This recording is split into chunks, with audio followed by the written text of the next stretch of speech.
So far away, Lucas and lovely audience at home, it's time for another episode of Wiki Weekdays, the series in which myself, Karl Smallwood, and my ever-illustrious co-host, Lucas Holland. Say hello, Lucas. Hello, Lucas. Scour the lengths and breadths of the internet to find wikis on topics we personally find interesting, to bring them to the table, discuss in this podcast, which is about discussing Wikipedia and wiki articles, and then let our audience at home decide which wiki won this week. And I have stuck with a theme that I don't know why I've developed, but talking about bad TV. Because once again, I've been watching a bad reality TV show in the background while working, and thought, I wonder if the wiki article on it is also interesting, and it is. But it's not my turn first, it's your turn first this week, isn't it, Lucas? It is, yeah. So what have you brought for us? So again, the realms of reality TV for myself. Well, I've brought, apparently, a cough oncoming, so give me 1 second while I mute. Oh, sounds like a bit of the Rona, does that, mate? It's one of those things of, like, you know, we were setting up and preambling for, like, 10 minutes, and it's the first time I've, like, really spoken today, because I've just been walking around the house, like, getting a coffee and stuff, like, by myself. Yeah. And the minute we start podcasting, my throat's like, now you need to cough, though. Of course, yeah. It's like when you're at a wedding or something, and you suddenly just need to piss. Or you need to, like, do you know that thing, or like, as soon as you sit down on a plane and the seatbelt light goes on, you're like, I need to stand up, my legs hurt. Yeah. But I am bringing an article today as, like, maybe, like, a bit of a jumping off point for a larger discussion.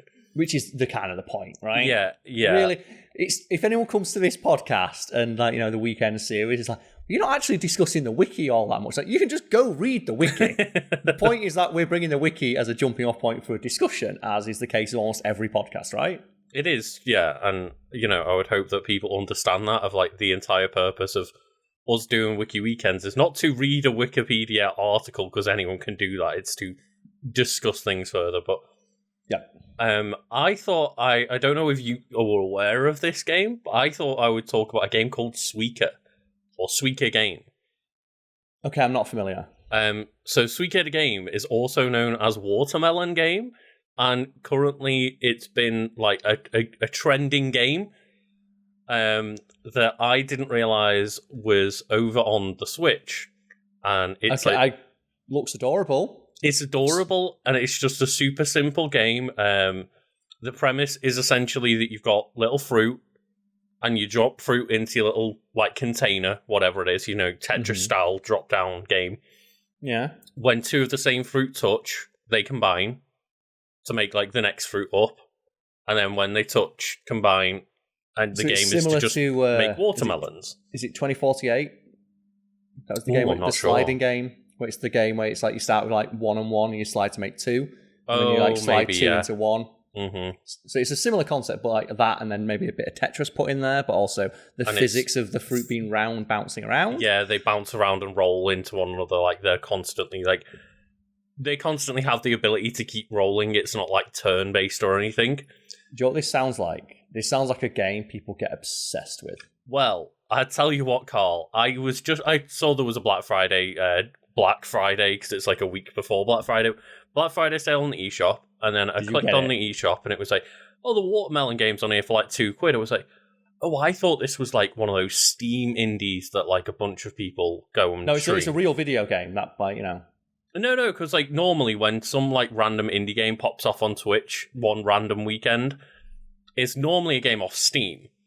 And I was oh, it's a shame that a game would be fun on the Switch. And it is on the Switch. It's on the eShop. Like, yeah, I'm not dragging my PC into my front room. I don't care what any of those weirdos on Reddit say. It's not as simple as that. I want a rectangle that plays video games. I don't want a rectangle that also contains my entire life's work on there as well, that can randomly get kicked over by the cat. And, yeah, I just finished work last night and just went on, you know, downloaded this game and was like, oh no, this is a trap.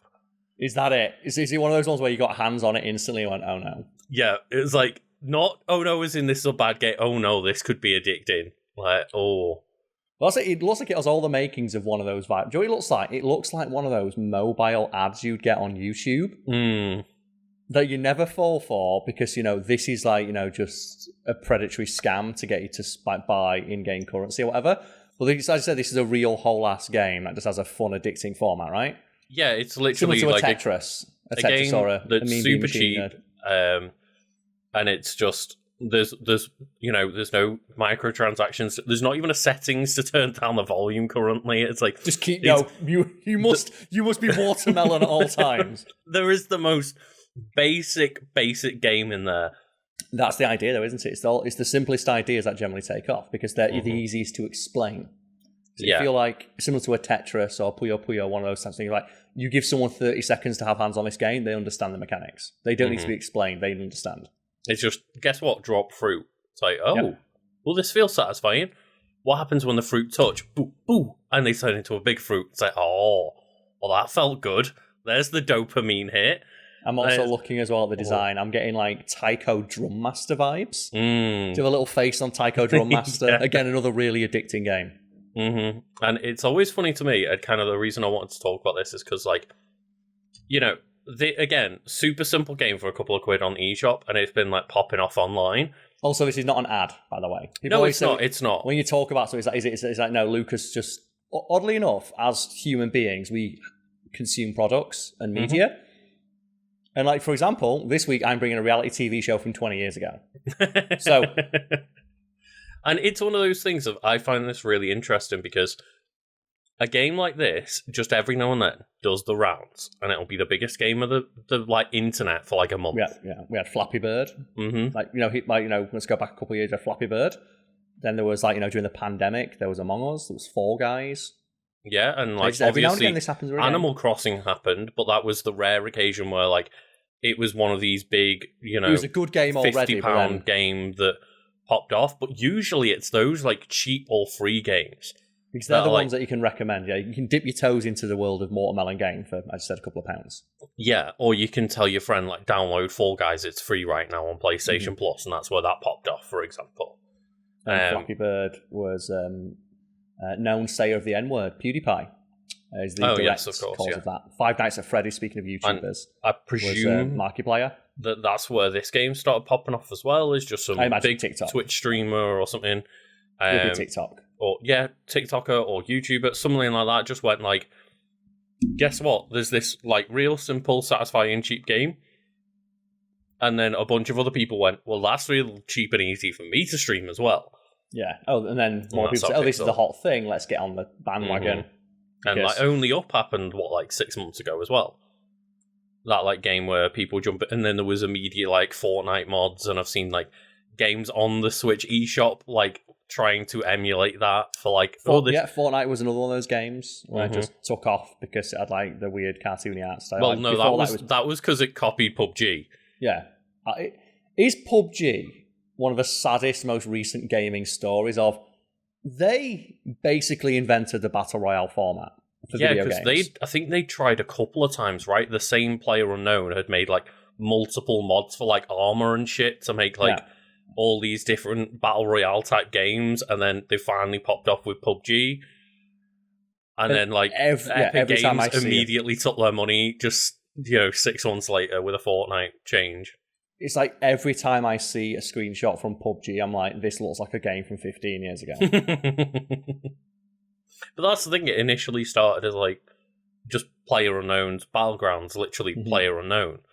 And obviously that turned into like a massive game at one point, and they had like whole studios and stuff working on it. But like, if it wasn't for Fortnite, you'd have had that would have been the next big thing. And it's, as much as we like rail on Fortnite, I'm really glad that the thing that took off was fun, campy, cartoon art style, not military shooter that's drab and grey and just boring, because we had 10 years of that. That's the thing, is that's probably why Fortnite ended up, even though it was copying the same thing, it probably resonated with a lot more people because it's a lot more approachable.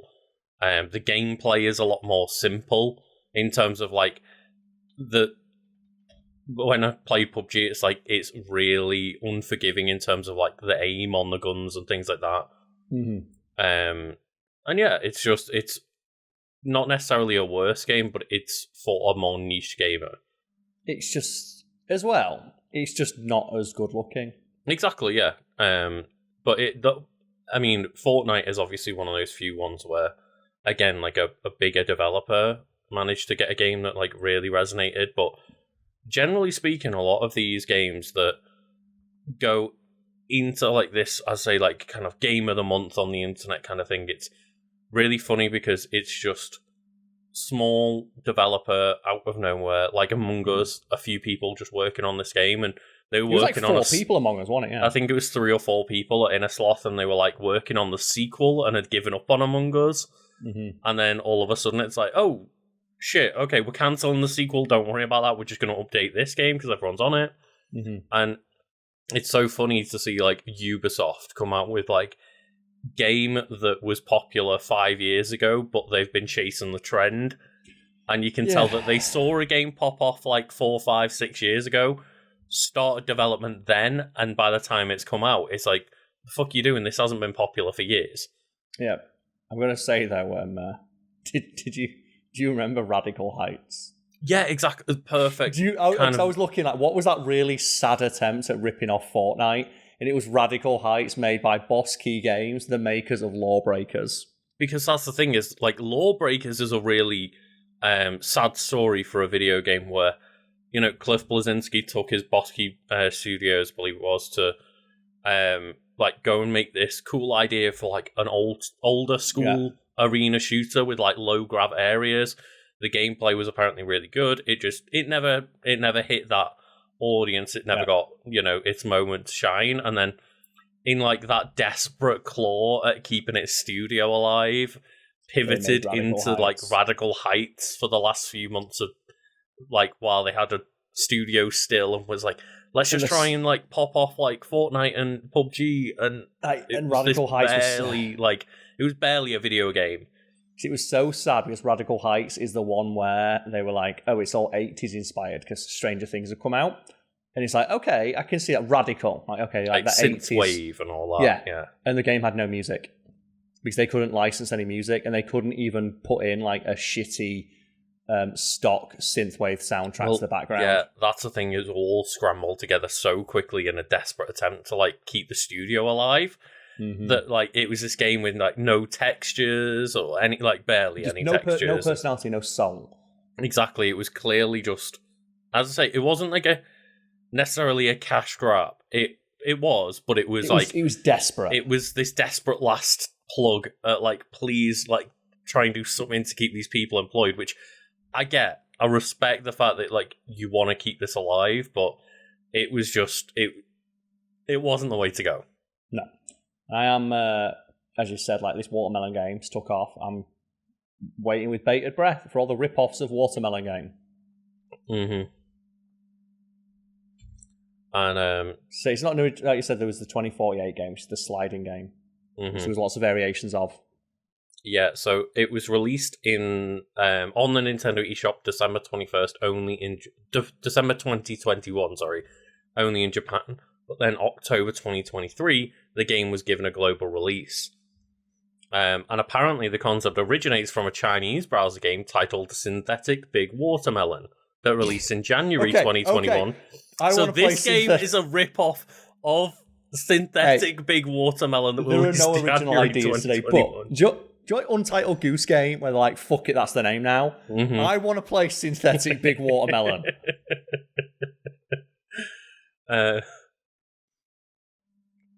And yeah, it's so good. It said 2 years after the game's release, Suika Game exploded in popularity after being streamed by live streamers, particularly by VTubers. The game was received well by critics. I've got a big question for you. Oh yeah, go ahead. Is like the moment VTubers took off the exact moment you were like, I'm done?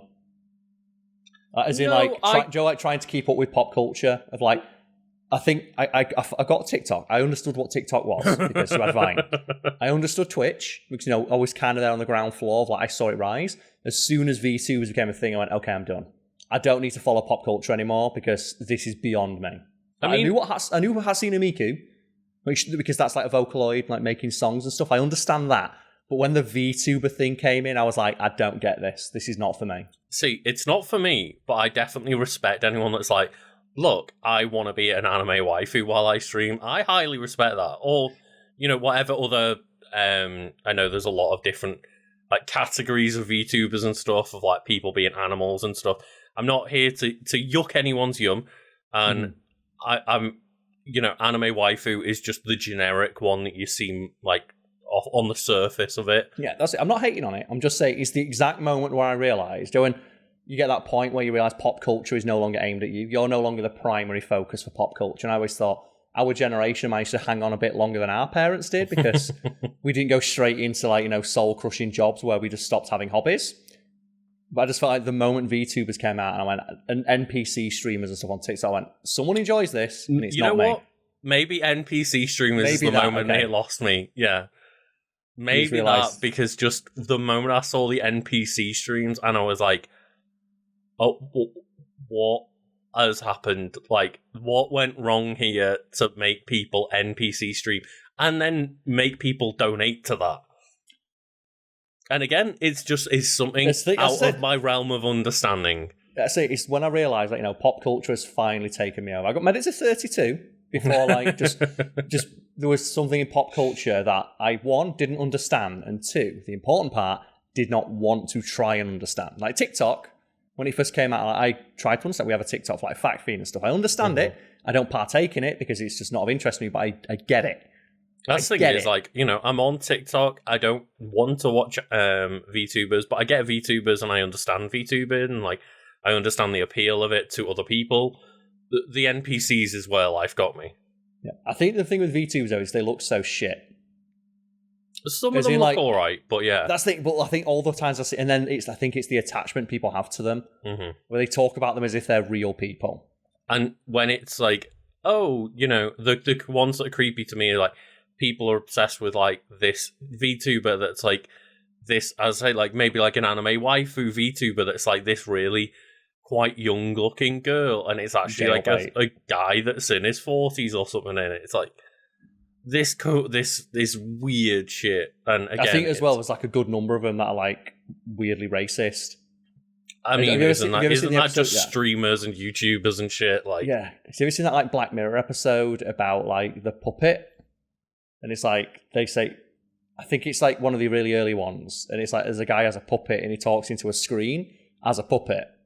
Oh, and like, is this the one that like runs for political office and shit? Runs for political office and ends up getting in charge, yeah. And it's like, you can say whatever heinous shit you want as a puppet because people are like, oh, isn't that funny? A puppet's saying like, like racial slurs.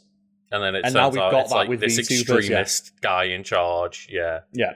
Like there's like VTubers who are just online calling for like I guess like the Palestine conflict going on right now. Like there's a lot of VTubers like talking about that, and because people like them, they're ascribing authority to them which they have not earned or I would argue do not deserve. And it's just I did see it creeps me out. Like there was like the opposite of that on TikTok of this woman who's like talking about like political change that needs to happen, but then we'll just be like ooh woo at the end of it, and just adds like I'm gonna say this in a really cutesy voice and put ooh woo at the end, but it's actually like climate change needs to be sorted and we need to hold people responsible in like political offices. Ooh woo, and it's like, yeah, that's the way to do it. The one that gets me is when you have like people like I think it was the CGI in the Flash being bad. There was that TikTok that went viral of like a guy who was like, well, I work in the industry and I'm going to tell you why it's bad on it's bad on purpose. Oh. And I remember the guy, and he's got a shitty CGI green screen behind him that's not cropped out properly because he's just let the app do it. And then he's talking into like his phone microphone like this. And I'm like, why the fuck should I listen to you? But like that went super viral and I was like, listen to what this guy's saying. It's like, why? I think that might be one of the weirdest like presentation styles for me in terms of like a lot of younger people with like the iPhone mic that is like suspiciously close to their mouth, so that talking into an AirPod. Yeah, every time that they're like, they make anything but really like soft, smooth vocals, like the mic just pops the fuck out. I think the one for me is people recording their face like this in a store. And then just staring at a caption that someone else wrote. And then, again, that's around the time that just pop culture got away from me. But you know what? I understand now the appeal of Watermelon Game. Yeah. Synthetic Watermelon Game. I look at that and I can see why people get addicted to that, because it's just it's a iteration on a format that has been popular for many years. And Yeah, as I was saying earlier, it was praised by people who play it just with the simplicity and charm of the game. And Just a watermelon. the game achieved over 3 million downloads by October 2023 and became one of the most downloaded games on the eShop the previous month. And when I did go, because this is how I discovered it, I just went to like the charts Just on the Nintendo 10. eShop, and it was number one. Yeah, it's nice doing it. It's like the Among Us story, isn't it? Mm-hmm. Of just, okay, it's a couple of people, they worked on a game, got really popular out of nowhere. Yeah. Like, good for them. Like, the Flappy Bird one's kind of weird because the guy ended up like going a bit crazy. It's like Don Win. Yeah, Because- they shut it down very quickly because they got overwhelmed by the amount of people like screaming at them online for updates and shit. Yeah, it's like, update this game, update this. And then people say, oh, you just ripped off the Mario pipes. And it's like, okay. Like, okay, I'm but I'm sorry. using like the Mario pipe in a different way than Mario ever did. Yeah. So what's the Also, problem? it was just like, a student project he worked on, and then getting death threats. Yeah, it's Because, like this is meant to just be like a really simple little mobile game, as you say, for like a student project or whatever. And they just happen to put it up and be like, oh, maybe this will get a few quid on the side. And then all of a sudden, like millions of people were screaming at the guy online. And it's like, you know what? This is not worth the stress. I'm out. Like, I respect that. I respect that he just pieced out. He took his money and pieced out. It reminds me a little bit of... just you know, sold like off the IP for like some weird arcade game and left. And it's like, fair fucking play. Get your money and run. Get that bag, son. It reminds me a little bit of Joe, the whole Wall Street bets thing, like GameStop and stuff. One of the guys who was pivotal in that was a guy called Deep Fucking Value. And what he basically did is he saw the writing on the wall of, this is becoming like a weird pseudo money death cult. Yeah. And he just took his money. I think he made like a couple of million. Just deleted all his accounts and fucked off. Yeah. And just bought a house, and he lives in a house like out in the country with his wife and kids, and just refuses to go online anymore. And it's like, fair play. Because I really hate that GameStop stuff because it convinced people to like put them small amount of life savings on the line, and then like hold the line for weirdo millionaires that got in early, and to just inflate their stock. And it's like, I don't feel sorry for all of these like people who were pushing on others for like losing their money, but it's the like, random person that you convince to use their last $1,000 to spend on there and lose it all. It's like, those are the people I feel sorry for that get baited in. But like, so anyone that just went in, got their money and pieced out, cool. Yeah. Fine. It's like, and here's a pro tip. Yeah, here's a pro tip for everyone out there. If you see something on the news, if it's on the news on CNN, it's too late to get way in. too late. Like days too late. Yeah. If it's on CNN, it's already too late. You've already missed the opportunity to get on. It's like, maybe if you see it, like the rumblings of it on a forum or something, you might be okay. If you see it pop off on Reddit, like the first 12, 24 hours, you might be fine. But yeah, the moment it's like on international news, you are then like the bait to come in and try and inflate the money for everyone else. Like, yeah. And that's not the thing we talked about. I just thought it was an example of someone who's like, you know what, peace out, I'm in my money. Yeah, I respect it. It's like my friend who they bought Bitcoin as a piss take like a decade ago, and then ended up like joining like Bitcoin was worth like $40,000. They just sold what Bitcoin they had and just bought like a down payment on a house, and it's like, well played. Yeah. And you know what they didn't then do is like go convince a bunch of other people online that buying Bitcoin is the right thing to do. No, because what you're supposed to do is you're supposed to stream Counter-Strike and then tell people to go to a website where you can gamble Counter-Strike skins that you actually own a stake in. Yep. And you have a stake in this business, and then what you do is when you are gambling on that website without disclosing you own a stake in it, you have your odds for winning artificially inflated because you own the website to encourage people to drop their money into it. And then what you do is you don't get punished for doing that and continue to make content online. Or, you just do the Elon Musk of like literally buy a bunch of stock in a company, a meme coin, tell people to go buy it and then sell it all. And it's like, yeah, because that isn't any, like, obviously there's no regulations, but, or there weren't at the time, but yeah, it's like just stop manipulation 101, but because it's an unregulated market, you can't do anything about it. Yeah, but speaking of unregulated markets, tell me about these like watermelons. These watermelons, I mean, like, I was playing last night, I say, and it's one of those things of the game does a real good job of letting you get to like one watermelon. Oh, and you're like, and you're like, close. I don't know what happens yet. Maybe it'll tell me here, but like, I don't know what happens if two watermelons. Well, like, what happens when two watermelons merge? Because, like, I wonder if I can find it here. Like, the watermelons are huge in this container. Because it's a Japanese game, if they turn into square watermelons and they were easy to stack. And then it became Tetris with square watermelons. You had to get the perfect line. Yeah, do you like you had Puyo Puyo Tetris, where you switch between Tetris and Puyo Puyo? Oh, I love Puyo Puyo Tetris. I fucking love Puyo Puyo, yeah, it's so good. What if it's like that, if it turns to like columns or something, but it was square watermelons? Apparently, if two watermelons merge, they disappear from the box. And then you start all over again. And that's where there's no time limit. There's no rush on when you can drop the next fruit. Just go and get the highest score possible. Do you know what, and if this game is done as well as it has, I can already in my head picture a time attack mode, double fruit mode. But the thing is, it doesn't need it. But if you put it in, the game will be like even more popular. But this game is so simple, and that's like it's purity and simplicity. Yeah, it feels like one of those things where, similar to like Vampire Survivors, where I want to get that and have it on my Switch and just have it be when I'm on a train. Yeah. So I'm on a train, I've got half an hour to kill, just pull out my Switch, just play some synthetic watermelon game for a little bit. So at the moment, my game for that is still Monster Hunter, because I still fucking love monsters. It's like, okay, just go hunt a couple monsters. Mm-hmm. And that's another really good example is Vampire Survivors. Which is why I mentioned it, yes. That was a similar thing, yes. Just took off out of nowhere, just got massive. Just was a few quid on Steam, and just real simple, real easy to understand. It's just, you can literally stand still and make progress in Vampire Survivors. I think Monster Hunter might be another one where Monster Hunter's always been this very popular game, but it's always been quite niche. Well, that's and then, like, Monster Hunter World came out because and kind of popularized it. That's what like a lot of people refer to as like, the 10-year, 20-year, 30-year overnight success. Where like, same with Animal Crossing.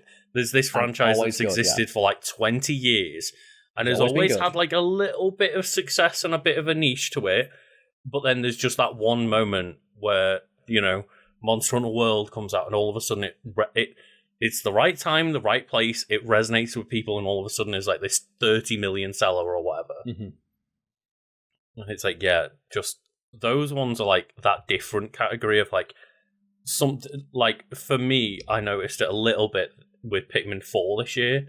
Like I noticed a lot of people like played and talked about Pikmin 4 a lot more than the other ones, and like I think it sold more than the other three having the series already and stuff. And it's like, yes, same with like a lot of it happened on the Switch, like Zelda Breath of the Wild. Like Zelda was always quite a big series, but like I think Breath of the Wild's like double the sales of any other game in the series. Yeah, it's one of those things where like it was always a popular game, but this is the game that it's been like, a thing for like 20 years.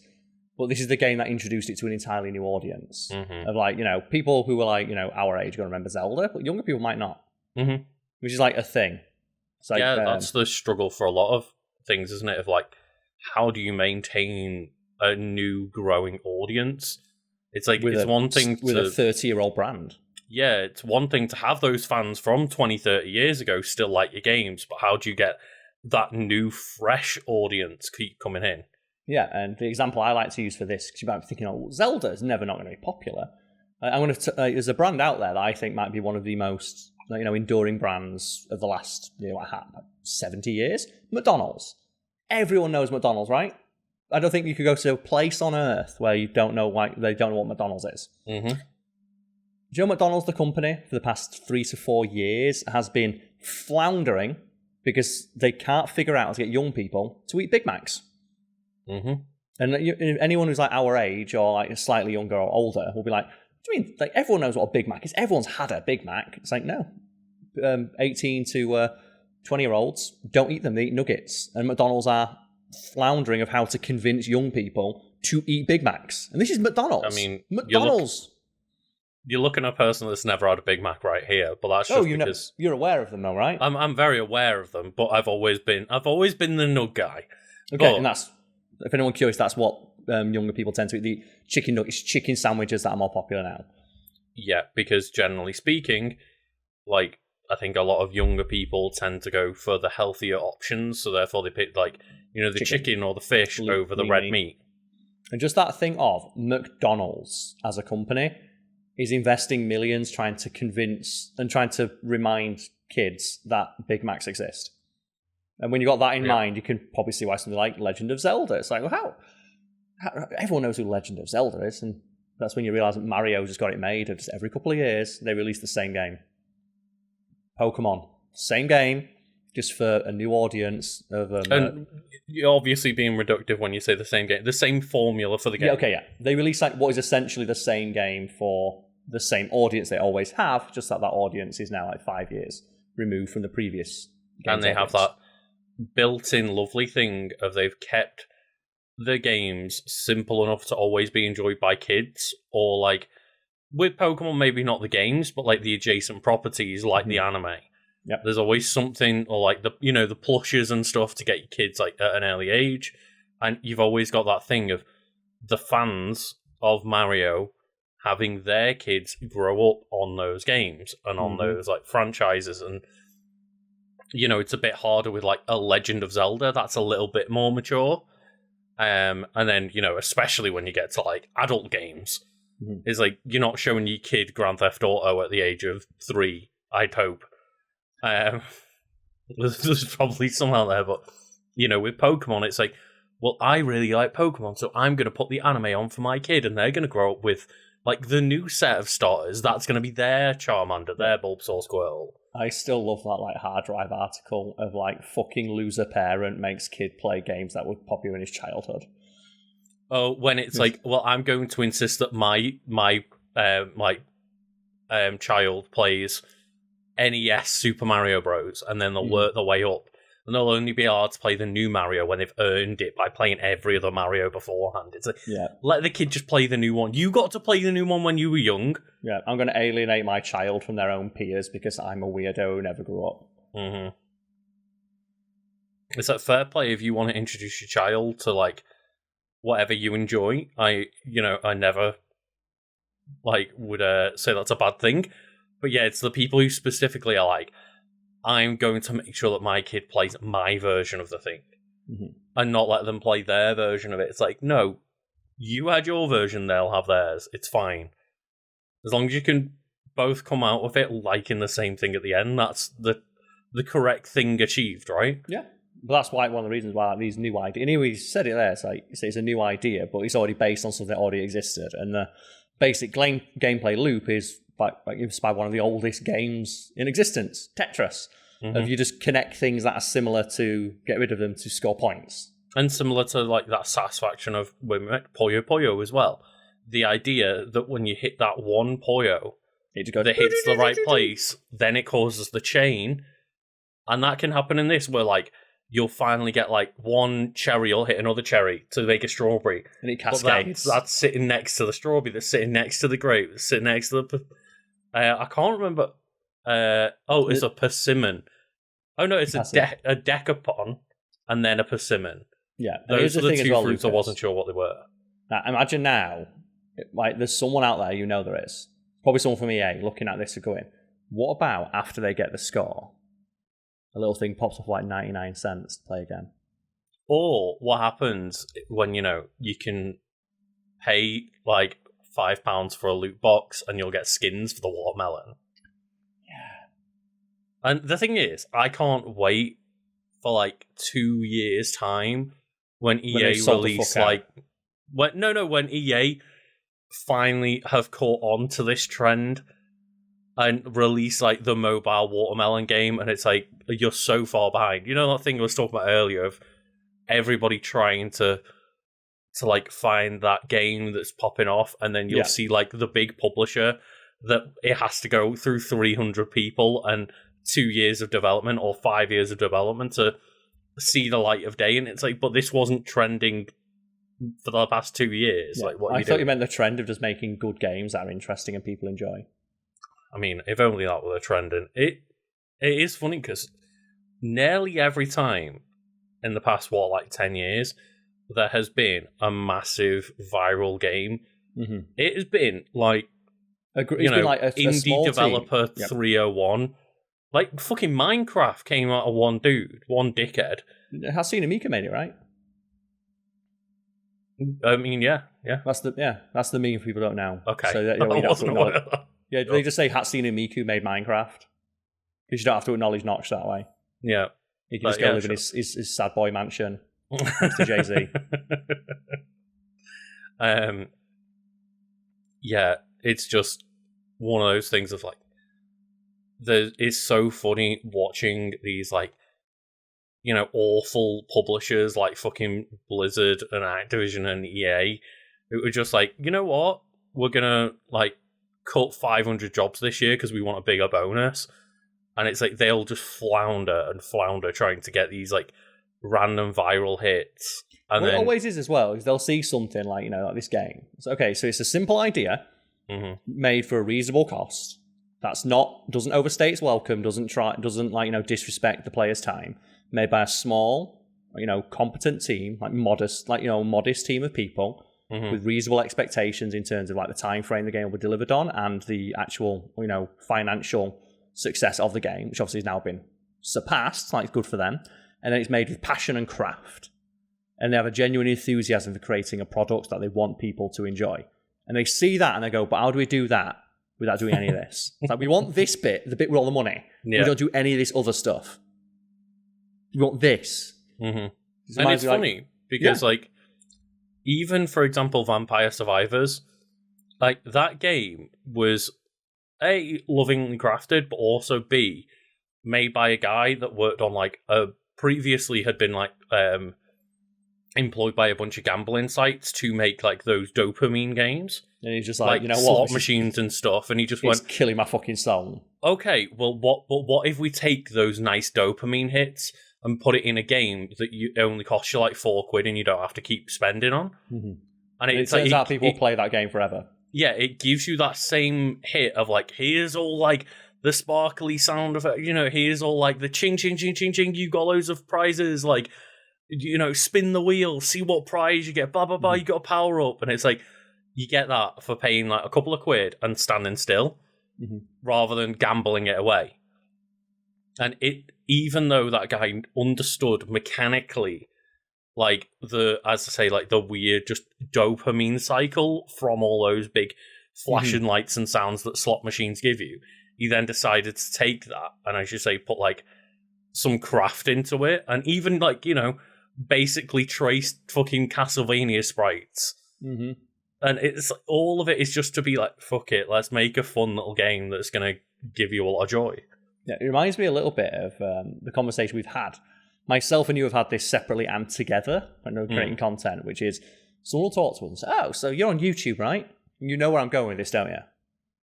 Like, there's a couple of avenues you could be going down right now. Hey, you're on YouTube. I'd also like to get into YouTube. How do I get to a point where I'm making YouTube videos full-time for a living? And we'll say, like, well, first, like, you know, my path was I went to university first, so I developed the skills for writing and researching and working to a time frame and just all that stuff. And then I just started writing every single day, like hundreds and hundreds of, like, you know, articles, like not tens, but thousands, close to 10,000 articles at this point over the course of like time. And I just slowly built up connections and within the industry and started to learn how it worked. And then when I started Fact Fiend, I had a little bit of a nest egg built up from just living like a pauper for 3 years and used my connections in the industry to advertise it right away. And then when it took off, I was very lucky that it did, but I was able to capitalize on that success thanks to the work ethic I'd built through all those years of, like, you know, toiling away in obscurity. And now, thankfully, I've got that and I've been able to parlay it into more and more success and just, you know, a career that I'm happy with. And they say, okay, but how do I get paid though? How do I do that, but like now? How do I do that, but I've got to miss that 10 years of work you put in? Because I just want the bit where you make money. I want that bit. It's funny as well, because you get the opposite side of it. It's like, okay, well, do you have, like, a phone? Well, yeah, of course I have a phone. Okay, is it working? Is it modern? Yeah, pretty modern. Okay, so that means you've got a camera and a mic. Start streaming or start making videos, whatever you want to do. Just start, do it. And then they say, but how do I get paid for it though? And it's like, that's not the goal. You want to make the content first and then worry about getting paid for it. Make content that people want to see. It's always that thing of like, oh, but you know, I want to stream, but like, I don't have like a top end PC and like a camera and a microphone and all this chat. And it's like, there are people streaming like from their Xbox on their microphone that came like, you know, with the console or whatever, or like streaming on PlayStation 5 with that little shitty mic that's like in the controller. And it's like, you've got something like that. There's a Twitch app on that lets you stream your games. Just start doing it. You don't need a camera to begin with. You don't need a high-end mic to begin with.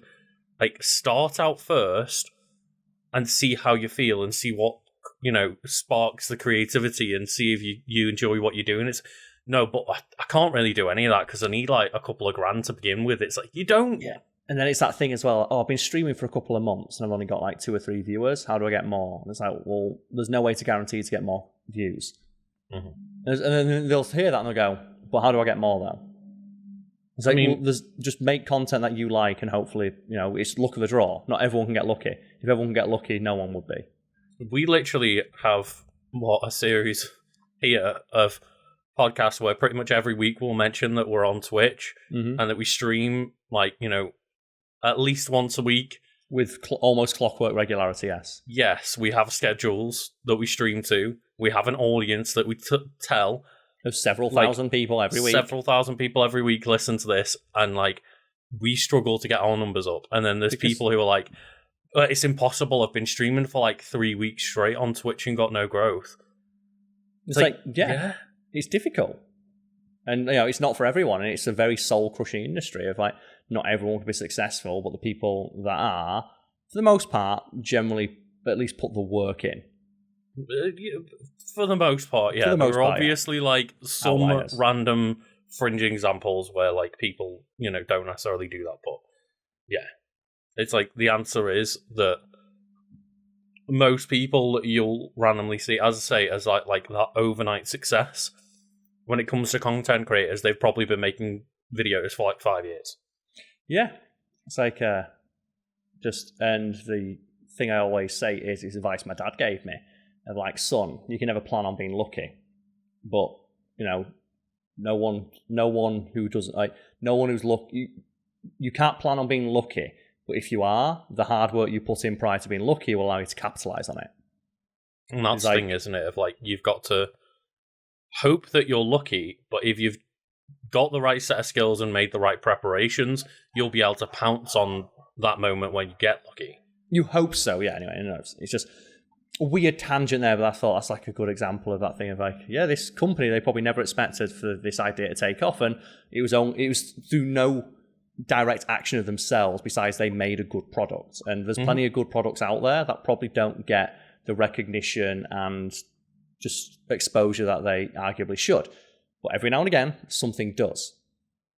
So, you know, for every synthetic watermelon game and Among Us, there's another game that's toiled away in obscurity that, you know, could have had the same success, like, if not for the fact that just the universe didn't smile on them that day. Even, for example, this watermelon game and Among Us, they lived in relative obscurity for a couple of years. And just all of a sudden, the right person picks it up and you get lucky, and then all of a sudden millions of people know about your game. And it's like, and you can't plan on that happening. No. There's no way to plan for that to happen.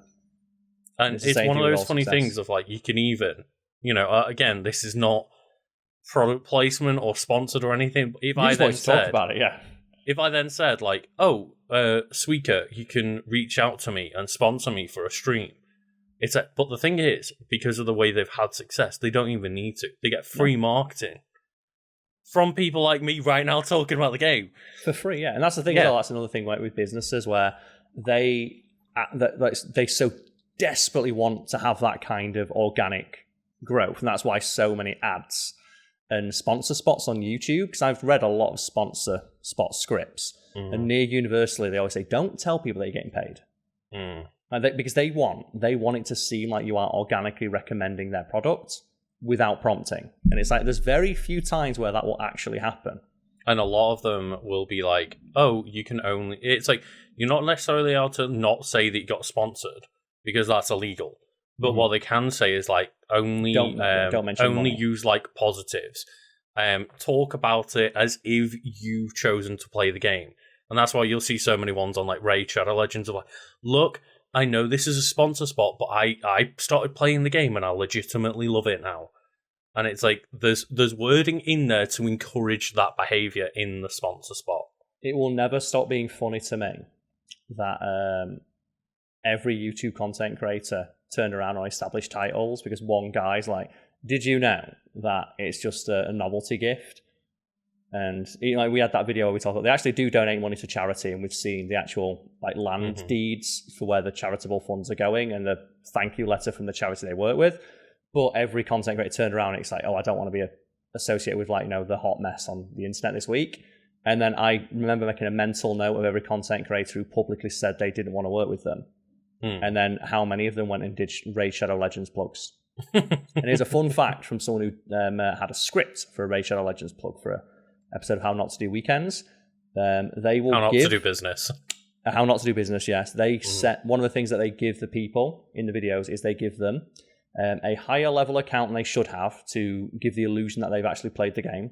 And with then, higher drop rates than normal as well. And there's the thing, they also give them higher drop rates on like the gacha mechanics in the game, so they're pretty much guaranteed to, if they go in for the 10 seconds to actually just get the footage of the gacha drops, they're almost guaranteed to get like a diamond rare drop or something like that. And that's literally false advertising. Yep. And I never saw any YouTuber ever not take Raid Shadow Legends money.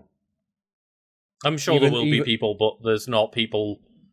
It's hard to find people that have actively outspoken against it. Yeah, but specifically the ones who are like, I don't want to work with a product that misleads my audience, and then they've gone and done Raid Shadow Legends plugs, and it's just that applies for basically any sponsor you'll see for any mobile game or any game with like gotcha drops and stuff. Is like the drop rate will be increased for their sponsors. Yep, and I never saw anyone complain about that. Because you know why? Because no one made a big enough fuss about it for it to affect their bottom line. Anyway. Yes. Yeah, it's just one of those of like, we understand there's a lot of facets to a lot of things, but like, yeah, just don't be one of those assholes online that's like willing to point the finger so quickly if you're going to then turn around and also have your finger in the stink. Like, I think that's what got me as well. I think it was just like the specific thing of like, I'm going to be really careful about vetting my sponsors from this point onwards. And then they went and took a bunch of Raid Shadow Legends money, and it's like, you don't care. You just wanted to, and that's the thing. I respect if they just went, look. So that's why we made the video, isn't it, about established titles? We held our hands on like, look, everyone on the internet is yelling at us, so we actually thought, let's just ask the people in charge. For like, can you refute any of these accusations made again about your product?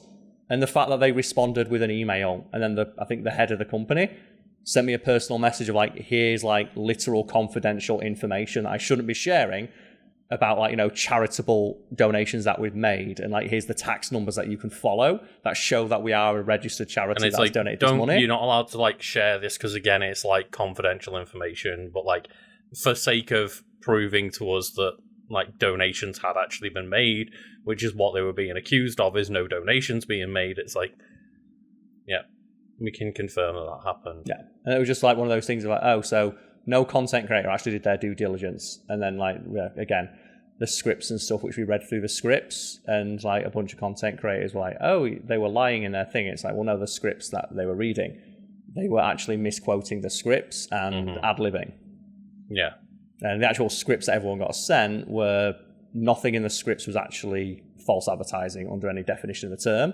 It was the content creators themselves who were guilty of exaggerating what was being promised. Karl. Yes, sorry, that was a fun Should one. we take a quick break? Let's take a quick break. Karl, we are back. We are indeed. The dogs have stopped kicking off, just like as I went for a break. Just like someone knocked at the door and just caused like a nightmare downstairs, and it's like, okay, let's sort that out before going and try and record it again. It's like, is there like anything like more terrifying than as like you knock on someone's door and then you just hear, ooh, you're like, oh no. Like, even if it's not like a big dog at the other side, you're pissed off the person you're visiting. That's the thing. Like, we like one of our dogs, Oryx, he doesn't kick off too much, but the issue is Cade does. But then him kicking off will then kick the other dog off, and it's like then they're both going. It's just like, could you please just like not? We need to just get one of those signs that's like, don't fucking knock at our door. We've got dogs, please. Yeah. And speaking of Oryx, you mentioned that Oryx is your new dog, yes? Yeah, Oryx is the dog that we rescued a couple of months back. And he's a little bit on the hefty side, yes? He is, but he has been losing a lot of weight, which is good. Yes, in a healthy way, I imagine. Just like, through good diet and exercise and just like, cleaning and good choices.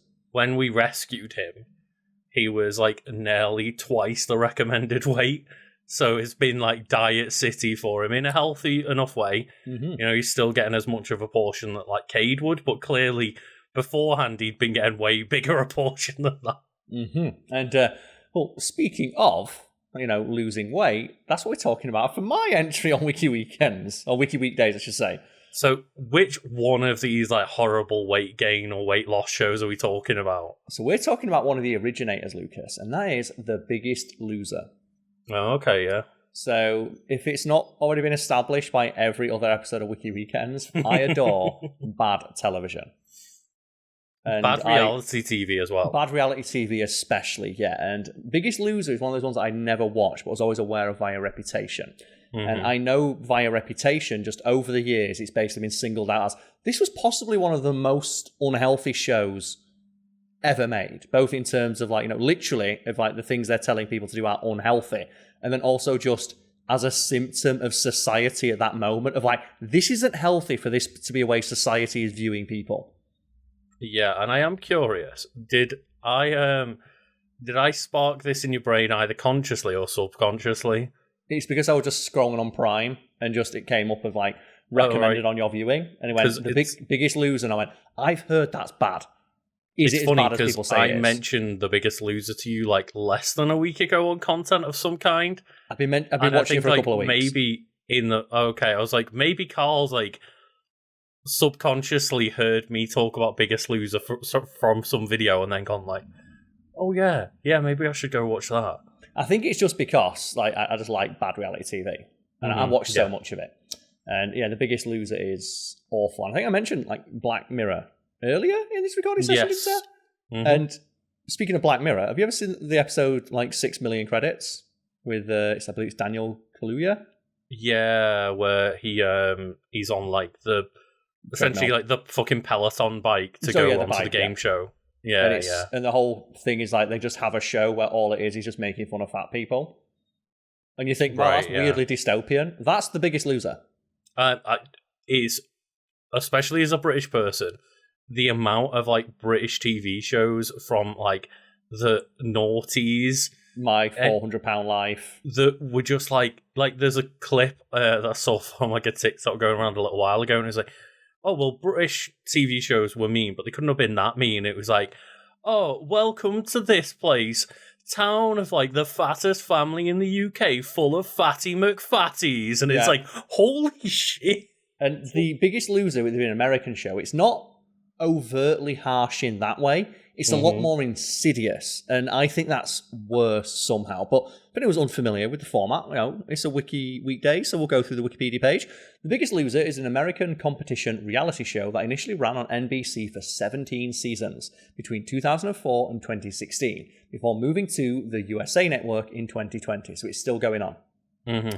The show features obese or overweight contestants competing to win a cash prize by losing the highest percentage of weight relative to their initial starting weight. And therein lies the chief issue with the show, where losing weight, if you are unhealthily overweight, is a good thing. Mm-hmm. Do you know what's not good for you? Losing weight really aggressively. Crash diets. Crash diets. Mm-hmm. And do you know why they're bad, Lucas? Because they don't fucking work. Yeah. Crash diets, there's a reason why they're called yo-yo diets, where you drop down and drop straight back up. And people wondering what's the science behind this? Basically, crash diets don't work because they rely on you making dramatic changes to the way you live your life that are unsustainable. Mm-hmm. Suddenly dropping down to 500 calories. Like the Atkins diet, where it's just drink fucking cabbage soup and have 400 calories a day. That'll help you lose weight, but that's not a sustainable way to live.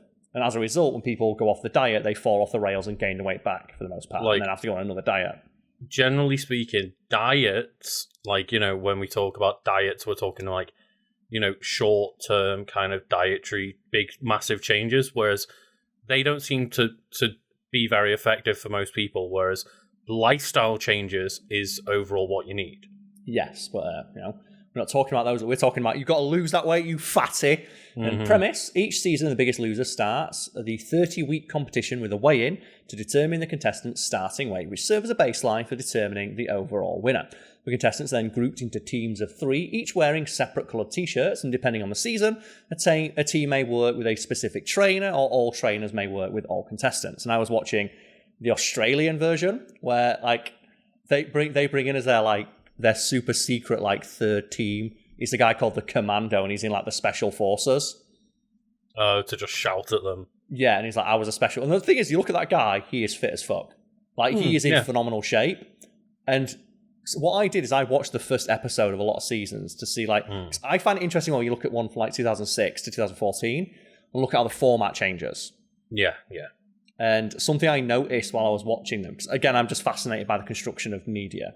This is just a thing that I do. I watch pilot episodes of crap TV shows all the time.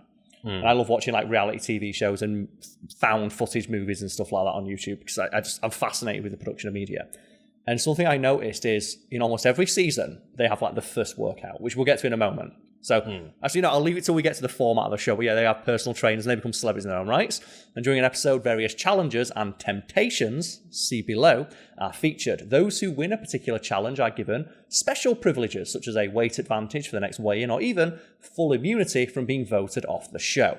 And this is the issue with the show it's a game show, so people can lose. And there needs to be game elements in there, as you say, temptations, which is where I fundamentally go from maybe this could help some people out to no, fuck this idea of a show. It's based, I said that episode 6 million credits of we're watching people with serious, these are people who have serious physical problems, in a lot of cases mental health issues. A lot of these people who are picked for these shows are morbidly obese, right? Yeah, but one of the things I noticed is obviously you want the drama aspect. So they're interviewing there's one season I was watching the Australian version where there's 2 twins and they're both overweight. And obviously I was thinking, are they going to put both on the show and put one separate teams? They don't do that now. They say only one's allowed to make it on, and they make the twins decide which one of them should continue on the show. Essentially, having to decide, it's Sophie's choice. Yeah. Which one of you wants to get professional help to deal with your deep-seated issues with food and health? Instead of just, letting them both get on the show and both get an attempt at being helped out. And that's it. I'm watching this show, and I'm like, this is dystopian. I said, it is literally that episode of Black Mirror. Yeah. It is literally that. But then each week culminates in another weigh-in to determine which team has lost the most weight for that week in percentage of total weight lost. So you might think, well, surely the biggest, heaviest people will be more likely to win. It's no, it's a percentage of the weight you lose. But the problem is that the teams who have the really heavy people on there, they get a massive boost right away, because just by virtue of the fact they're on a restrictive diet, they end up losing 10, 15 kilos just by not doing anything. Yeah, and it's just... it's one of those things of I get that you need to dramatize it in some way for the sake of television, but yeah. There's other things you could drama, Bear Grylls taking a celebrity to the woods to drink their own piss, fine. That's a reality TV show I'll watch. But this one, it's you are exploiting people with serious issues. Like I said, during some of the interviews, it's so they're really harsh. Well, it's so why do you think you're so fat? And one person well, when I was younger, I was sexually abused and just fell into food to make myself more unattractive. And then you see the trainer go, okay. And then they got voted off the next week. Well, fuck them, I suppose. Yeah. It's right, this sounds like a problem that we're not qualified for. Goodbye. Yeah, so episode format. So episodes are typically 2 hours long, although some episodes have been aired in a shortened 1 hour format to accommodate adjacent network programming such as The Voice and the State of the Union Address. And I don't think there's anything more American than cutting an episode of The Biggest Loser short for the State of the Union address. As if these episodes were 2 hours long. Lucas, people love watching people suffer. And I say, I'm watching these shows in that like morbid curiosity sense of like how bad were they? That's one of the reasons why I love watching like old reality TV shows and old movies, and so I looking for the problematic elements that were like portrayed as not being a big deal, for example. And it's nice to see how far we've come in regards to progressive issues. There is a lot of those TV shows where I watch quite a bit of them because like my family had watched them, and say for while we were just like all sitting in the living room, I'm sitting there like playing on a DS, and they've got like one of these TV shows on in the background, and like one of the ones that I went back to see how bad it was again out of like that curiosity factor was a Super Size versus Super Skinny, which again it's a show I love. I know I shouldn't, but again it's just one of those things, morbid curiosity of like I was shocked at how much of it is just rooted in like victim blaming and body shaming. Mm-hmm. And it's like, they literally start every episode by having them strip down to their underwear and stare at each other. Yep. As they like put in like these weird like Wonka tubes of their food for the week. And it's like, look at how much you like under or overeat. Look at your little like sad tube with no food in it. And it's like, these people like have eating disorders. Yeah, and one thing I will say, need mental help, like not body shaming. And Supervisor Super Skinny, it's like at the very least they have a doctor who's leading the show. Because that's the Biggest Loser does not have a fucking doctor as their lead person. Dr. Christian is a real actual doctor, and he does give the people on it an actual food chart that like a professional like health and nutrition expert who hired by the show gives them. And it tells them, this is exactly the amount of calories you should be eating. This is what you should be. Here's a food plan. Follow this. It's nutritionally balanced to either help you lose weight or gain weight, respectively. And again, stick to this. If it was just that, that's not TV, television. That's not a TV show because you need to see him crying. Yeah, there's none of that drama involved, and it's like, as you say, people like to watch others suffer. And speaking of watching people suffer, Lucas. The shows will typically follow some, but not all, of the following activities based on the particular season. So the first and most important thing that happens in a show is the temptation. So contestants prepare for the first day of the week, only to find a situation that involves temptation. The temptation usually requires contestants to gamble by eating or drinking delicious but high-calorie food in exchange for what may be a beneficial trade-off. And you might think, okay, so what could the potential beneficial things be for consuming, like, in one episode I watched, it's like, we're just going to put a big slice of cake in front of you. And they just stand all of them there and say, if you eat this cake, you'll get a reward. But then you've eaten the cake. And that's bad. What do you think would be like, a reward for a show like this? As in like a reward for not taking the temptation? No, 'cause that's the thing. You get the reward for eating it. You get the reward for eating it. Because that's the temptation. It's like, are you tempted to eat the cake for the reward? Or are you going to stick to your guns, not eat the cake, but not get the reward? Do they then reward them with more food? No. They can be rewarded with things such as the chance to call a loved one. The ability to contact your family. I didn't realise they weren't in contact with their family. No. What the fuck? Because obviously, Lucas, they want to do the big reveal, right? For a show like this, you need to have the family come in after it's all done and see the dramatic weight. Phone calls? Jesus Christ. You need to see how much weight they've lost, so you need them to be surprised, so they can't contact their loved ones. So they'll say, here's a big... We know you're on a diet. We know you have a problem with food and self-control. Here's a big fat slice of cake. If you eat it, you can call your family. If not, you're not allowed to call your family. But then we're going to shame you for eating the cake. And they give them so much shit if they eat the cake. Like the trainers... Yeah. But the best bit is, because it's a show... Because again, I watched like the first couple episodes of a few seasons. Sometimes the trainer's like, well done for resisting the temptation. I know it can't have been easy. I really respect you for like, sticking to your guns and like being committed to your health. And then other episodes where people don't eat it, like sometimes like they'll all just band together and go, well, if none of us do it, then we'll all just stick together, right? And we'll all just like, just agree to do it. The trainers will come in and go, come on guys, this is a game. You've got to play the game a little bit. You want to get that reward because I can give you an advantage in the way in. Fucking hell. So basically, like, they play both sides. Like, sometimes they'll tell good job, but then sometimes they'll give him shit for not playing the game. Because obviously, if all of them just sat there and didn't do anything, that's not good TV. Yeah, because that's not like, psychologically berating people while they're like going through this anguish. Yep. No. Like, there's And one. you know what? It's actually ridiculous. I was going to say, like, I don't mind the premise of these TV shows when it's not about, like, people with health problems. And when it's like Master Chef, who gives a shit? It's like, who's the best chef? Well, I was going to say, like, I recently watched, like, last year or whatever, when it came out, like, Netflix did, like, a version of The Mole. And it's like, we've got a bunch of, like, greedy assholes together, and they're all going to, like, just fuck each other over for money. Mm-hmm. Or fail to fuck each other over for money. Yeah, that's fine, it's like, when it's people being assholes to one another for, like, money that they don't really need, because, these seemingly aren't a bunch of people, like, on the poverty line or anything. They're just, again, a bunch of greedy assholes. And it's like, I don't really care. I can laugh at them for that.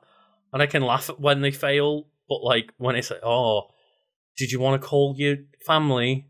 Eat this fat piece of cake, you fat person. And it's and like, then we're going to make fun of you for eating the cake. And then you're going to call your family. And you better cry. We better see some tears. Because that's good TV. It's like, I can't believe none of you ate the cake this week. It's a game show. What the fuck are you doing? This isn't entertainment. Yeah, well, speaking of the game show element, the initial workout. So contestants work out with their trainers during this segment. The trainers will usually speak with certain contestants, especially those who are doing poorly. Usually, underlying emotional issues are revealed at this time, such as the loss of a family member or a physical calamity, often triggering events that led to the weight gain in the first place. And something that's really, really dire when you're watching these initial weight gains is because obviously the personal trainers, some of them, they look all right. Like the Marine guy, or the Commando guy, he's a bit harsh, but of all of the ones I saw, he's the most reasonable because he's like, look, I expect a lot from you because you've made a commitment. And he's really reasonable in that sense. And then you've got a couple who are like this little blonde woman. When you look at her, like, she's going to be the worst one. Well, like, they're working out with her, and like someone just starts vomiting. And she's like, yeah, it's not a good first workout if you don't vomit. Vomiting's not a bad thing during a workout. It means you've never worked out before. And then I remember thinking back to when I started working out, and they said, if you ever get to the point during your workout where you're vomiting, you're doing too much. Slow the fuck down. Like, vomiting is a sign your body can't handle something. And then it's literally your body rejecting what's happening. And you see people like vomiting in the bushes, and the trainer's like, it's not a good first workout if people don't vomit. And obviously, because they want to gamify it, because reasonably it'd be, okay, your first workout, you're all severely overweight, you've never exercised before, we should just do a light walk. Let's just go for a 2-hour-long walk. But it's like, we can't have that, because that's not good television. Let's just make them do. And I was trying to follow along with one of the workouts, and I got tired. Because I vaguely... I think it was The Biggest Loser. I vaguely remember an image in my head of, like, them doing an obstacle course with, like, weighted backpacks on or something. Yep. And it's like, aren't these people that are meant to be, like, as you say, losing weight and trying to, like, exercise in a healthy way? It's like, no, fuck it. Make them, like, climb walls with 40 kilos in the backpack. But then they'll see, like, the contestants are like, I didn't realise how unfit I was. It's like, I couldn't do that. Yeah. I couldn't do, like, you've got, like, a fucking former Royal Marine. Of course you won't be able to do his workout first time with no prep. And that's the thing as well. They never stretch. And that really freaks me out. Ooh. Presumably they do. Because obviously they just don't show it. Yeah. But they don't stretch or prepare, and that really freaks me out. And the problem is that a lot of them get injured because they're severely overweight and they're making them do... Like, I've seen people like do on the weight machines. Like CrossFitters in the gym. And I'm like, that's not good form. Yeah. That's not good form at all. Someone should be telling them that's not good form, but obviously they're just there, like, lift as much weight as you possibly can as quickly and as hard as possible to lose weight. Yeah. And then obviously people get injured. And then the problem is when people get injured, they can't work out and they get voted off the show. Yeah. It's like, but they need it the most. They're the most in need of help, and they're the ones who get voted off. Oh, God. It's rough. But then, Lucas, we've then got the last chance workout, which are are often as grueling and final preparations for a weigh-in. And these are the ones where you've had, like, I'm aware of all, like, the shenanigans behind the scenes, where, like, people will just not drink water, because obviously water is, you need it for a workout, but that's weight. Yeah, water weight is, like, a big deal. It's obviously why you see, like, before weigh-ins for Boxing like, matches and stuff. boxing, MMA, stuff like that. Like, people will dehydrate themselves and stuff. So that's what contestants do. But these like severely overweight people dehydrating themselves and then going for a mad workout. And there are behind the scenes stories like, yeah, I pissed blood. We were pissing blood because we'd not eaten or drank anything all day, but we needed to lose as much weight as possible for the weigh-in, because if we gained weight or didn't lose as much weight as we wanted to, we could be voted off the show. And if we get voted off the show, we lose access to world-class personal trainers and basically paid 30 weeks paid leave from work to work out and better ourselves. And then the worst part is that you've got however many people, a dozen people, all in the exact same situation, all trying to unhealthily outdo each other. Yeah, and you say like that desperation. And they do say they pay lip service on the show. We have doctors who ensure that people aren't doing anything, they're not losing weight in an unhealthy way, which is kind of undermined by the fact the first episode of every season is a bunch of people vomiting and the trainer's being like... It's, realistically, it's a healthy amount to lose is like a few pounds each week. If that, yeah. They're not going to be losing that small amount of, comparative weight. And they're going to be encouraging them to lose, like, as you say, just as physically much as possible, detrimental to your health. Well, we have the weigh-in. Although the show depicts the weigh-in is an evening setting, the actual weight measurements occur off camera in a morning session, and the contestants are not told the results at that time. All contestants are weighed to determine the amount they have lost relative to their total body weight. During team-based competitions, the team that loses the highest percentage wins, and the losing team must send one person home. And that's where it comes in of you don't want to be on the losing team, and you certainly don't want to be the person on the losing team who lost the least amount of weight. Mm-hmm. And that's where the unhealthy aspect comes in. Because no doubt the person who lost the least amount is the person they're going to vote out because they're not trying hard enough. Yeah, even if they're trying really, really hard. Mm-hmm.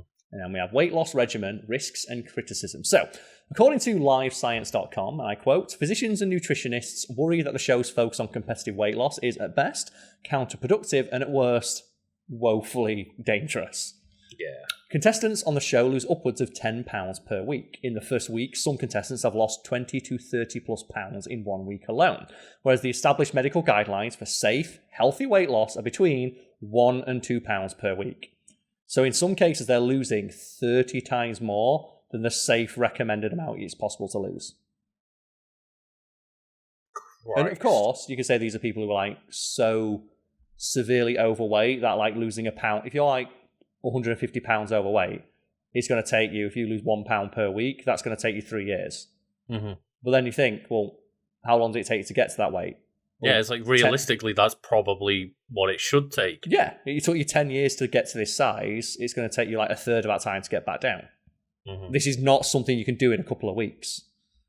But obviously that doesn't make good television, so fuck it. No. So other health writers have taken it even further, suggesting that everything from the show's dietary guidelines to workout routines are completely flawed. And I'd say just watching people not stretch and lift weights with improper form, yeah. While also very overweight. Mm-hmm. So that doesn't help the situation, and it's all compounding on one another. There was a guy who he hurts his knee. And obviously, if I hurt my knee, walking around my knee is probably bad. But if I weighed 150 pounds more than I do now and I hurt my knee, that's a severe issue. That could be, mobility threatening. If I, for example, work out and go do a 10k jog on a bad knee, and they make people do that. Yeah. And they'll have them cheering look, he pushed through the pain, he pushed through the pain. It's he could lose his leg. He could lose the ability to walk properly for this. And you're a health expert. You should be telling this guy not to work out. You should be putting him in a swimming pool. That's the question. Are they health experts, or are they just people that were hired to shout at people? Mm-hmm. How, when it's just unquantifiable health expert, it's well, how much of an expert are they? When it's, this is I just a doctor with a degree. Yeah. It's that's an actual qualification, but it's there's no health expert qualification out there. It's what quantifies you as an expert? There's also the thing of literally every doctor ever asked who doesn't work directly with the show has said it's unhealthy. And they even say they have a disclaimer at the end of the show saying that they're supervised by doctors and that their diet and exercise regimens are tailored to their medical status and specific needs.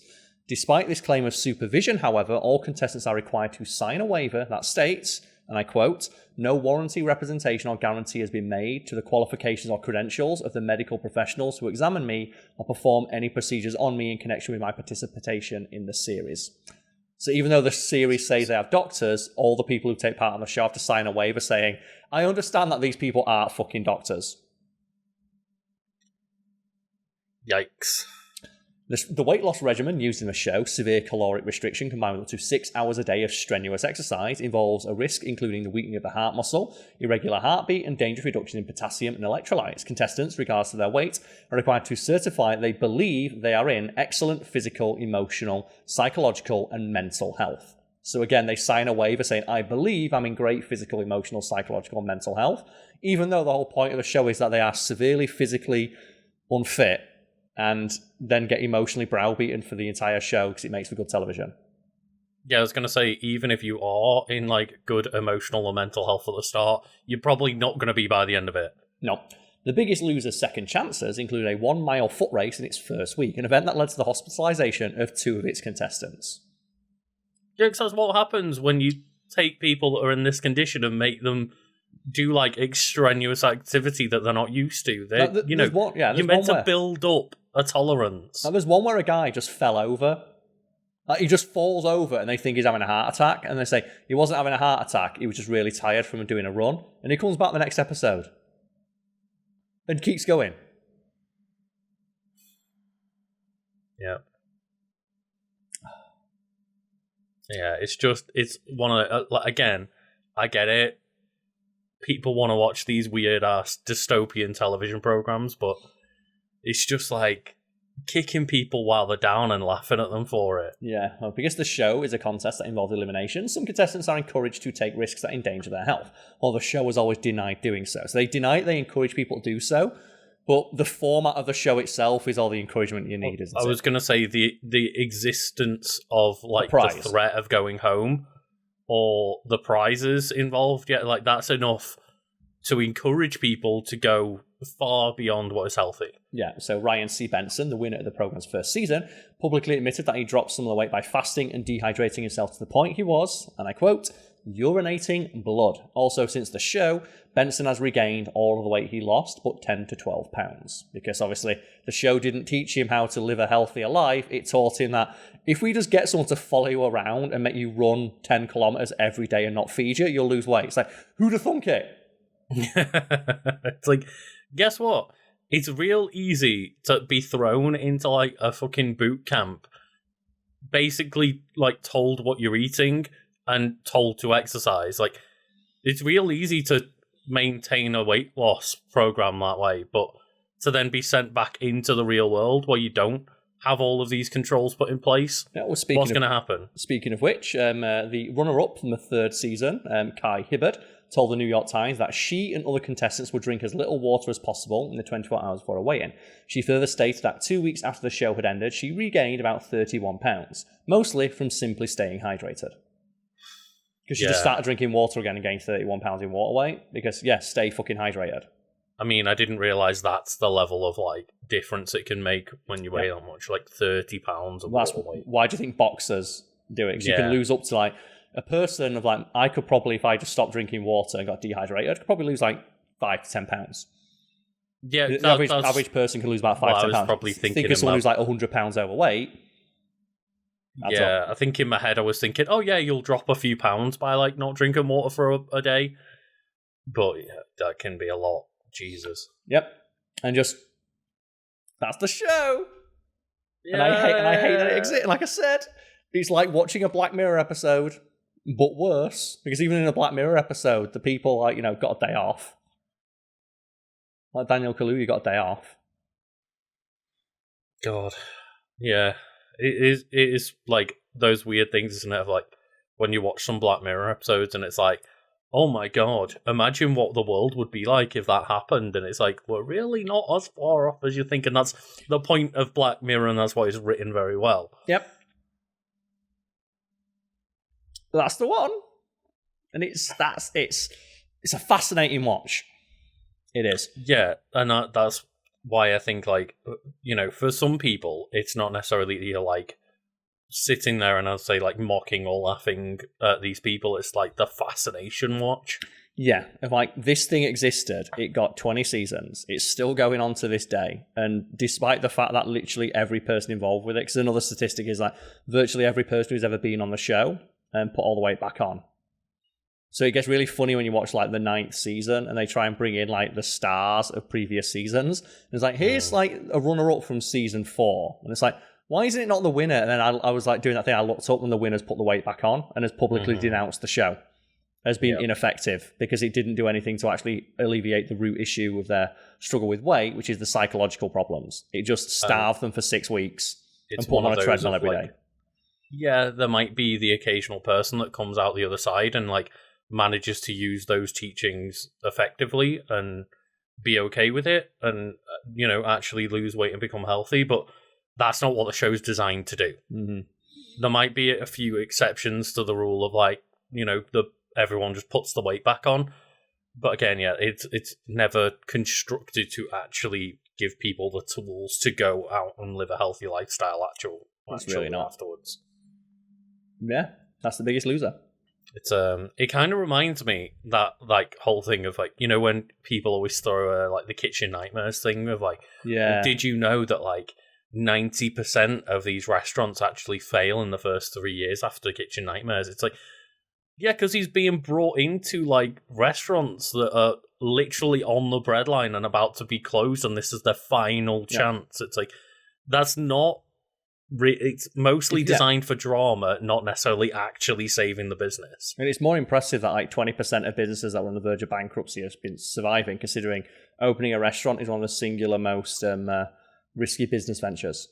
If anything, it's like actually a pretty decently impressive stat, but people throw it back of like, well, he doesn't do anything to help these people. It's like, well, either they don't help themselves, or B, it's just really hard to like recover a business from that point. Yeah, and it's like there's a lot of reality TV shows where like they massage the truth, and the actual like behind the scenes is like a lot of shady stuff going on. And like, you know, maybe one day we will talk about Ramsay's Kitchen Nightmares, because that's another show that I watch religiously. It's like one of my binge shows. They've started on like the YouTube channel. I don't know how long ago they started it. During the pandemic. Like, I don't know when they not just putting up full episodes. They've now started putting up ones where it's like, septuple episodes of Gordon Ramsay's Kitchen Nightmares, and I'm like, well, I guess this is going on in the background for the next 5 hours while I play Destiny. I think the person running the Kitchen Nightmares YouTube channel is one of the only people online whose headline writing skills I recognize as being better than my own. Because I think I'm really good at writing headlines and like article titles, and specifically article titles that aren't clickbait, where they promise something silly, but clickbait is just it gets you to click on something, then it doesn't really deliver on the promise. It doesn't deliver on it, yeah. Whereas I think when I write like a headline for like fact feed, like that time Stifler's mom helped Stifler's mom get laid, I believe I deliver on what I'm promising with the headline. The people writing Gordon Ramsay like Kitchen Nightmares thumbnail titles are better at me than that. Because the one that always sticks in my head is thin crust pizza actually has massive crusts. And it's just a picture of Gordon Ramsay with his head in his hands like a YouTube thumbnail, and just this pizza with like these gargantuan crusts. Oh, God. Just that one gets me, or just like, that great line, like the freshest thing in this kitchen is that pigeon. And it's like, they Photoshop the pigeon to wear like a little Supreme jacket and a little hat. And it's like, thank you, chef. Just this little fresh pigeon and with his little puffer jacket. I saw one the other day, again, just like popping them on the background of like, one that was just like Chef Mike returns. It's like, oh, Chef Mike. I still like, again, the thumbnail, and it's like Gordon Ramsay halfway through throwing a microwave out a window. Like the slightly blurry thumbnail, because it's from like terrestrial TV. And they've just screenshotted like the point where it's about to leave the thing, and it's like Gordon Ramsay murders Chef Mike. And it's like, he did. He did. God, yeah, we need to do an episode. Like, that's the thing. So the episodes that we need to cover. I think we need to do an entire like podcast on Kitchen Nightmares. No, we need to do a Wiki weekend so I can put clips in. And so the two Wiki weekends that I've got that we need to do are Ramsay's Kitchen Nightmares and the 12 Talismans from Jackie Chan Adventures. So they're the two that we need to do. Oh, God. And we'll keep you on the line for Squirrel Girl at some point. We'll keep baiting you out on that one. When she gets announced a movie, I'll do Squirrel Girl. It's like there's two that we received requests for years, and it's like Warhammer 40k and Squirrel Girl. It's like we've already pissed off most of the Warhammer fans. How do we do Squirrel Girl? Yeah, I'd just rather talk about Ramsay's Kitchen Nightmares because I want to talk about thin crust pizza. Actually, has massive crusts.